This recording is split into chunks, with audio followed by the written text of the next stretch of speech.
Hi guys, I'm continuing the midnight chat session and I wanted to continue with this paper.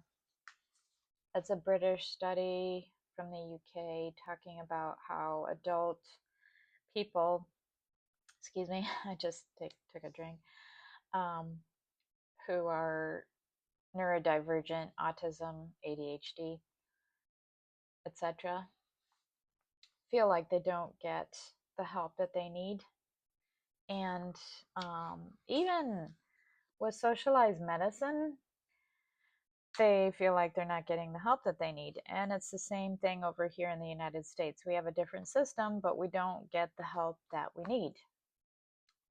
Same thing, but under different circumstances. And, well, our current administration would like to institutionalize all of us who have disabilities. How's that going to help anything?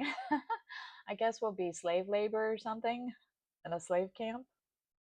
Or, I mean, just imagine your worst nightmare scenario, like those movies, like One Who Flew Over the Cuckoo's Nest, or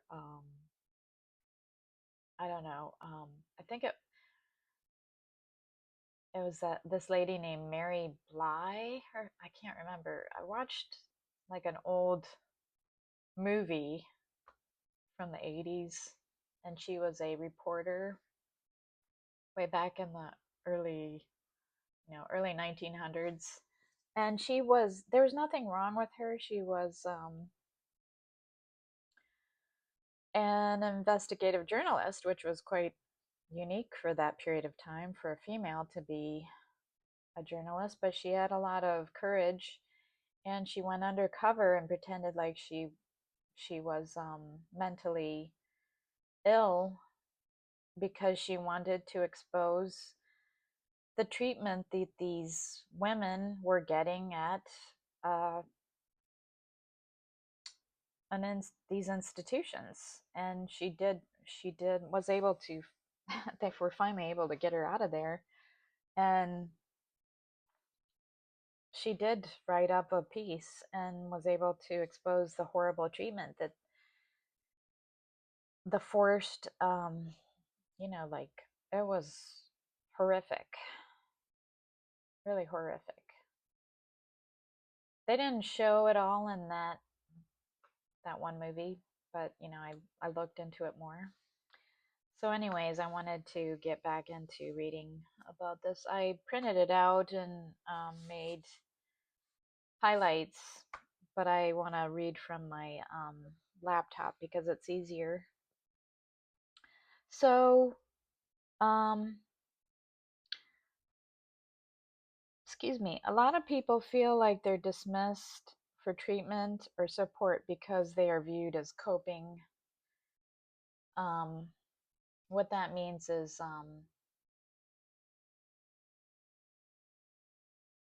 they're doing well enough so that they don't need care or treatment. They cope. And coping is just, for me, surviving. It's not thriving. It's not living your best life. It's just, subpar existence where you're not really happy. You're just, limping along. So it says specifically autistic people were viewed as coping, quote unquote, functioning, quote unquote, or managing, even when they were not, because they were too high functioning, independent in employment or at university, which resulted in them being excluded from relevant treatment and support. So if you were viewed as you could live alone, you had a job, you were in school at university, then that proved that you don't need any extra help. So But that's not true. Um,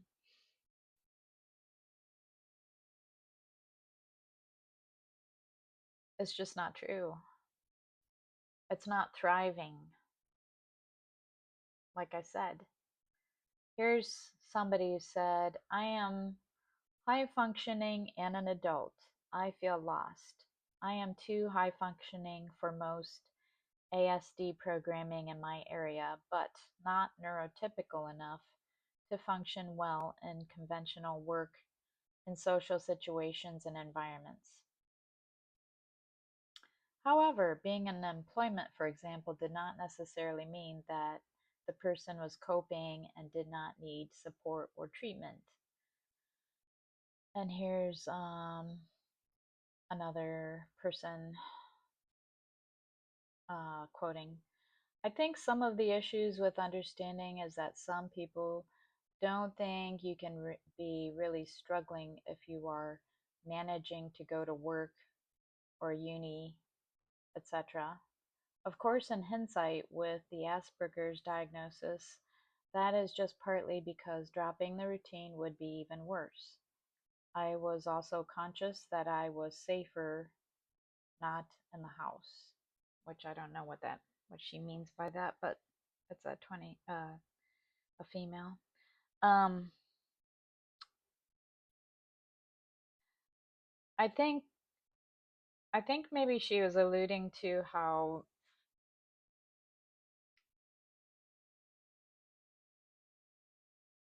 um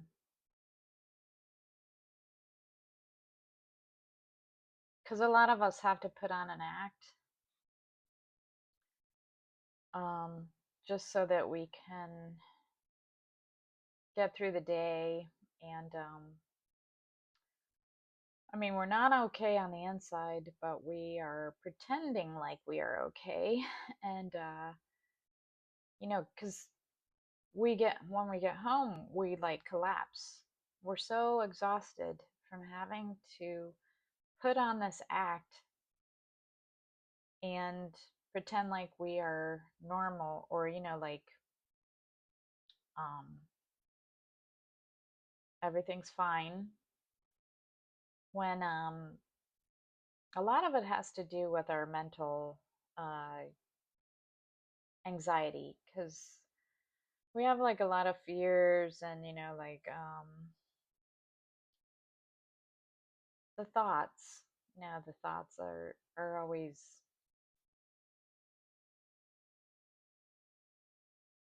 because we don't always know what to do in the right moment.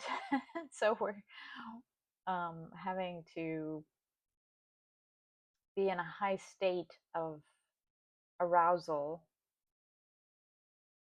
and um,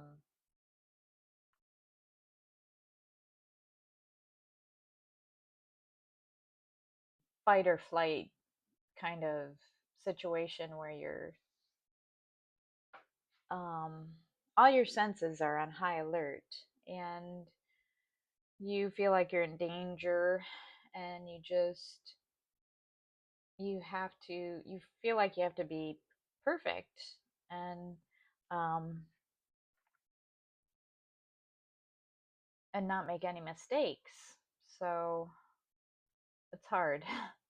So then when you get home you're like I've heard or I've read and I've heard and I've experienced where you just collapse and you sleep for hours and hours until the next day because it's just so exhausting to go to work, to deal with other people in the public, to go to class, to drive in your car, all of those things, you know. So the next part was, I have to look at the time, support geared toward autistic children. Participants identified that support is tailored towards children and their parents. support in the past, good, especially at autism specific college. I rarely needed to explain autism or myself. Now, not good at all. Life is hard, and people seem to be fighting against me who should be there to help. And that was a female. So I guess she went to a college that was specifically geared towards helping people with on the spectrum, and she felt like she was comfortable there because there was the support and help that she needed. And now that she's out in the real world or graduate, you know, she doesn't have to, or she has lack of support, and it's no longer um, free flowing, easy, you know, helpful, and getting the help that she needed. There's noises. Anyway, oh, when I have the light on, there's these uh, little beetles that go against the window. Probably what it is. Anyways, so next part is there's a long waiting list and lack of funding for people over there in the UK.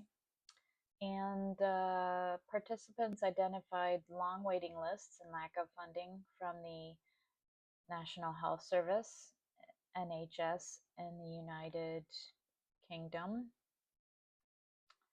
37 participants as reasons for there being no treatment or support available to them, even if actively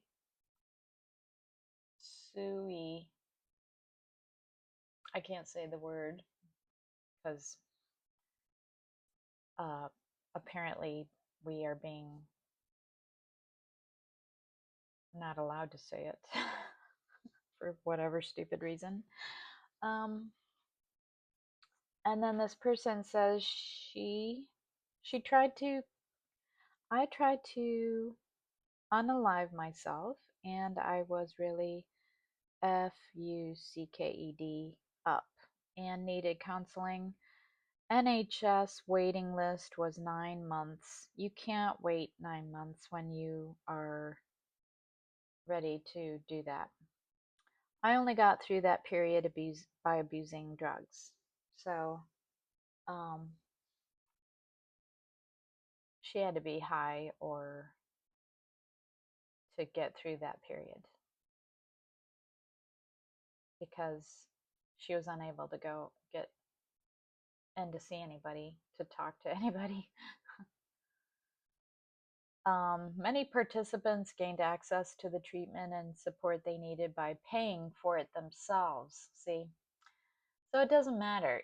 This system that we've got here, or this socialist system, which you'd think would be better, and apparently I've heard from different sources that the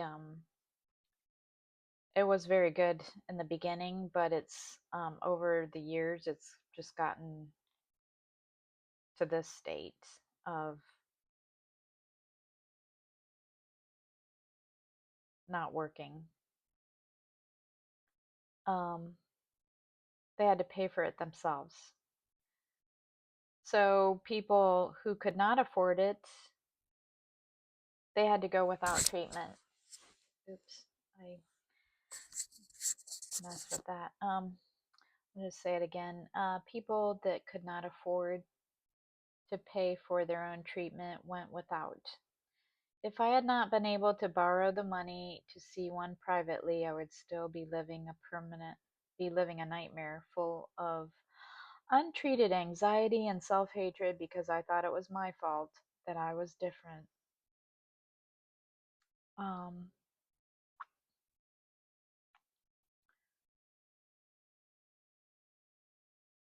when you have nobody to talk to, um,